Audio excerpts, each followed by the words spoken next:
കേരളത്തിലെ കോൺഗ്രസ് നേതാക്കന്മാരെ കുറിച്ചുള്ള ചിന്തകൾ പങ്കുവയ്ക്കുന്ന എൻ്റെ ഈ പരമ്പര തുടരുകയാണ്. അടുത്തതായി ഞാൻ പറയാൻ ആഗ്രഹിക്കുന്നത് ശ്രീ വയലാർ രവിയെക്കുറിച്ചാണ്. ഒരുപക്ഷെ കേരളത്തിലെ കോൺഗ്രസ് രാഷ്ട്രീയത്തിൽ 1950കളുടെ അവസാന കാലഘട്ടം മുതൽ ഉള്ള കേരളത്തിലെ കോൺഗ്രസ് രാഷ്ട്രീയത്തെക്കുറിച്ച് സംസാരിച്ചാൽ ഏറ്റവും കൂടുതൽ സംസാരിക്കാനുള്ളതും പറയാനുള്ളതും കേരളത്തിലെ കോൺഗ്രസിന് ഒരുപാട് സംഭാവനകൾ ചെയ്തിട്ടുള്ളതുമായ ഒരു വ്യക്തി ആരാണെന്ന് ചോദിച്ചാൽ അതിന് രണ്ട് അഭിപ്രായമില്ല.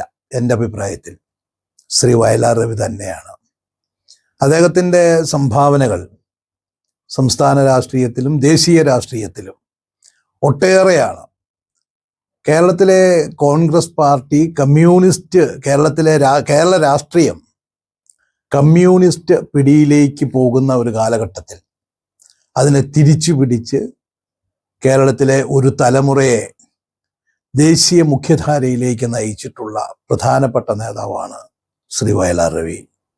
കേരളത്തിലെ കോൺഗ്രസ് പ്രസ്ഥാനത്തിന് ഇടതുപക്ഷ മുഖം നൽകിയതും ശ്രീ വയലാർ രവിയാണ്. അതിൻ്റെ മുഖ്യ സൂത്രധാരകൻ ശ്രീ വയലാർ രവി തന്നെയാണ്. അദ്ദേഹത്തെക്കുറിച്ച് പൊതുവായി പറഞ്ഞാൽ ഒരുപാട് അദ്ദേഹത്തിൻ്റെ പ്രത്യേകതകളെക്കുറിച്ച് പറയാൻ എനിക്ക് കഴിയും. ഒന്ന്, അദ്ദേഹം ഒരു പച്ചയായ മനുഷ്യനായിരുന്നു. ഒരു നല്ല പച്ചയായ മനുഷ്യൻ, നാട്യങ്ങളും ജാടകളും ഒന്നുമില്ലാത്ത ഒരു പച്ചയായ മനുഷ്യൻ. രണ്ട്, അദ്ദേഹം ഒരു കഠിനാധ്വാനിയായിരുന്നു. ഇതുപോലെ കഠിനാധ്വാനം ചെയ്തിട്ടുള്ള കോൺഗ്രസ് നേതാക്കന്മാർ കേരളത്തിൽ ചുരുക്കമാണെന്നാണ് എൻ്റെ വിശ്വാസം. അതുപോലെ സാഹസികനായിരുന്നു അദ്ദേഹം. ഏത് കാര്യത്തിനും അതിൻ്റെ അതിൻ്റെ ഗുണങ്ങൾ എന്താണെന്നോ ദോഷങ്ങൾ എന്താണെന്നോ പരിഗണിക്കാതെ എന്തിനും എടുത്തു ചാടി പുറപ്പെടുന്ന, അതിൽ മിക്കതിലും വിജയം വരിച്ചിട്ടുണ്ട്. അങ്ങനെ ഒരു സാഹസികനായ രാഷ്ട്രീയക്കാരനായിരുന്നു. അതുപോലെ തന്നെ അദ്ദേഹത്തിന് ആശയ വ്യക്തതയുണ്ടായിരുന്നു. ഓരോ കാര്യങ്ങളെ സംബന്ധിച്ച്, കോൺഗ്രസിനെ സംബന്ധിച്ച് കൃത്യമായ ഒരു ആശയ വ്യക്തത അദ്ദേഹത്തിനുണ്ടായിരുന്നു. അതുപോലെ ആശയ ദൃഢത, ഉറച്ച വിശ്വാസമായിരുന്നു പല കാര്യങ്ങളിലും. അതുപോലെ അദ്ദേഹം നല്ലൊരു വായനക്കാരനായിരുന്നു.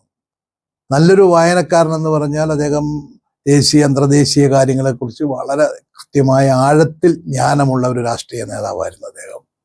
അതുപോലെ ഇംഗ്ലീഷ്, മലയാളം ഭാഷകളിൽ നല്ല സ്വാധീനമുള്ള ഒരു വ്യക്തിയായിരുന്നു. ഭാഷാ സ്വാധീനം നന്നായിട്ടുണ്ടായിരുന്ന ഒരു വ്യക്തിയാണ് ശ്രീ വയലാർ രവി. അതുപോലെ ക്ഷിപ്രകോപിയായിരുന്നു. അദ്ദേഹം ക്ഷിപ്രകോപിയായിട്ടാണ് അറിയപ്പെട്ടിരുന്നത്. എന്നാൽ അതുപോലെ തന്നെ ഒരു ഹൃദയാലുവാണ്. സ്നേഹിക്കുന്ന ആളുകൾക്ക് വേണ്ടി, അല്ലെങ്കിൽ അദ്ദേഹത്തിന് ഇഷ്ടമുണ്ട് ഉള്ള ആളുകൾക്ക് വേണ്ടി ഏത് അർത്ഥം വരെ അവർക്ക് വേണ്ടി നിലകൊള്ളാൻ ഒരു മടിയും കാണിക്കാത്തൊരു വ്യക്തിയാണ് അദ്ദേഹം. അതുപോലെ തന്നെ എന്നും അദ്ദേഹം ചെറുപ്പക്കാർക്കൊപ്പമായിരുന്നു. അദ്ദേഹത്തിൻ്റെ രാഷ്ട്രീയത്തിൻ്റെ എല്ലാ കാലഘട്ടത്തിലും ഇന്നും അദ്ദേഹം ചെറുപ്പക്കാരുടെ ഒരു ആവശ്യം എന്ന് പറഞ്ഞാൽ, ചെറുപ്പക്കാരുടെ ഒരു പ്രശ്നം എന്ന് പറഞ്ഞാൽ അദ്ദേഹം പൊട്ടിത്തെറിക്കും, അവർക്കൊപ്പം നിൽക്കും, അവരുടെ നിലപാടുകൾക്കൊപ്പം നിൽക്കുന്ന ഒരു വ്യക്തിയാണ് അദ്ദേഹം. എനിക്ക് ഏറ്റവും എന്നെ ആകർഷിച്ചിട്ടുള്ളത് അദ്ദേഹത്തിൻ്റെ സ്വഭാവത്തിലുള്ള ഏറ്റവും നല്ല ഗുണം എന്ന് എനിക്ക് തോന്നുന്നത്, പല രാഷ്ട്രീയ നേതാക്കന്മാർക്കും ഇല്ലാത്തൊരു ഗുണമാണ്. ഹിപ്പോക്രസി ഇല്ല. ഒട്ടും ഹിപ്പോക്രാറ്റ് അല്ല അദ്ദേഹം. എന്ത് കാര്യങ്ങളും വെട്ടി തുറന്ന് പറയും. ഒന്നും മനസ്സിൽ ഒളിപ്പിച്ച് വെച്ചിട്ട് മറ്റൊന്ന് ചെയ്യുന്ന പരിപാടി അത് വയലാർ രവിക്കില്ല. ഒരുപക്ഷെ കേരള രാഷ്ട്രീയത്തിലും ഇന്ത്യൻ രാഷ്ട്രീയത്തിലും അദ്ദേഹം ഇതിനേക്കാൾ വലിയ സ്ഥാനങ്ങളിൽ എത്തിപ്പറ്റേണ്ട ആളായിരുന്നു. അത് എത്തിപ്പറ്റാതെ പോയിട്ടുള്ളത് തന്നെ അദ്ദേഹത്തിൻ്റെ ഹിപ്പോക്രസി ഇല്ലായ്മ കൊണ്ടും കാര്യങ്ങൾ തുറന്ന് പറയുന്ന ഈ സ്വഭാവവുമാണ് ഒരുപക്ഷെ അദ്ദേഹത്തിൻ്റെ രാഷ്ട്രീയ വളർച്ചയെ ഏതെങ്കിലുമൊക്കെ സമയത്ത് പിന്നോട്ടടിച്ചിട്ടുണ്ടെങ്കിൽ അതിന് പ്രധാനപ്പെട്ട കാരണം അദ്ദേഹത്തിൻ്റെ ഈ സ്വഭാവ ഗുണമാണ്, ഈ സ്വഭാവ വിശേഷമാണ്. എന്നെ സംബന്ധിച്ച് പറഞ്ഞാൽ അത് നല്ല സ്വഭാവമായിട്ടാണ് ഞാൻ കരുതുന്നത്. പക്ഷേ രാഷ്ട്രീയത്തിൽ പലപ്പോഴും എല്ലാവർക്കും അത് ഇഷ്ടപ്പെടണമെന്നില്ല.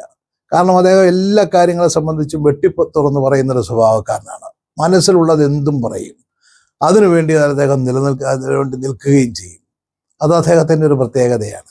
അതുപോലെ തന്നെ വ്യക്തിബന്ധങ്ങൾ കാത്തു സൂക്ഷിക്കുന്ന കാര്യത്തിൽ ഇതുപോലെ വ്യക്തിബന്ധങ്ങൾ കാത്തു സൂക്ഷിക്കുന്ന മറ്റൊരാളെ കണ്ടിട്ടില്ല ഞാൻ.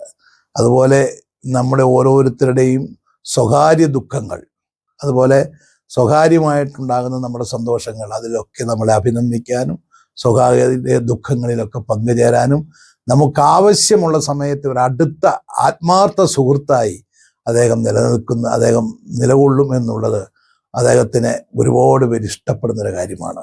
അപ്പോൾ ഇങ്ങനെയൊക്കെയുള്ള ഒരുപാട് സ്വഭാവവിശേഷങ്ങളുള്ള ശ്രീ വയലാർ രവിയും അദ്ദേഹവുമായിട്ടുള്ള വ്യക്തിപരമായ എനിക്കുണ്ടായിട്ടുള്ള അനുഭവങ്ങൾ, കേരളത്തിലെയും ഇന്ത്യയിലെയും കോൺഗ്രസ് പാർട്ടിക്ക് വേണ്ടി അദ്ദേഹം നൽകിയിട്ടുള്ള സംഭാവനകൾ അത് നിങ്ങളുമായിട്ട് പങ്കുവയ്ക്കണം എന്ന് ഞാൻ ആഗ്രഹിക്കുകയാണ്.